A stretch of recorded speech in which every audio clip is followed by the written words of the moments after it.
పైసల పంచాదులు ఎట్లుంటాయిలా? నేను ట్రాక్టర్ దున్నాలంటే 10,000 ఇచ్చిన, ఇత్తనాలకు 4,000, కలుపు వాళ్ళకు అడిగితే ఓ 3,000, మిత్తి ఒక 2,000, మొత్తం 19,000. నాయనకు వారే ఏంది 19,000? బాయికాడ చెట్ల మీద వచ్చిన 2,000 నీకు అప్పుడే ఇయ్యలేదా? అది లెక్క కాదా? అమ్మా, నువ్వు మర్చిపోయినా నేను మర్చిపోను. మిత్తి కూడా నువ్వు ఎక్క అడుగుతున్నావు? అసలు ఇదంతా కాదు, నలుగురిని పిలిచి ఆల ముంగటనే పంచాయతీ చెప్పుకుందాం. లేదు చెప్తే అదే లెక్క.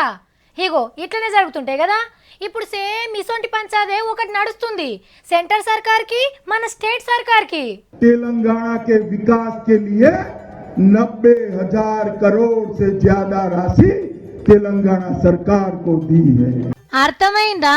అమిత్ షా సార్ ఏమన్నాడో మేం చెప్పుడెందుకు గాని పక్కకున్న ఇంకో పువ్వు వలుకుతుంది. ఈనుండ్రి.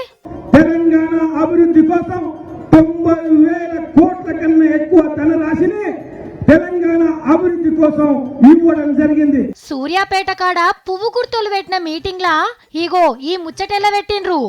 మరి గంత పైకం ఢిల్లీకెళ్ళి దిగితే ఏడికోతది? చక్కగా మన పైసల మంత్రి ఈటెల సార్ గల్లపేటలకే రావాలే కదా. మరి ఆయననే అడుగుదాం. సారు, మొత్తం పైకం ముట్టిందా? కేంద్ర ప్రభుత్వం నుంచి అన్ని రూపాల్లో వచ్చిన డబ్బుల విలువ 36,000 కోట్ల రూపాయలు. హాగనట.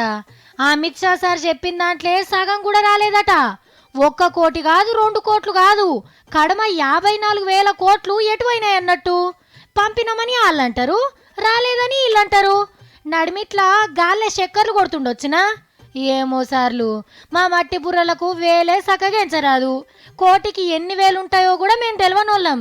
ఇక 1,000 కోట్ల ముచ్చట్లు మాకెందుకు గాని పువ్వు గుర్తోళ్ళు అచ్చేదిని తెచ్చి కారు గుర్తోళ్ళు బంగారు తెలంగాణ చేస్తే అదే చాలు.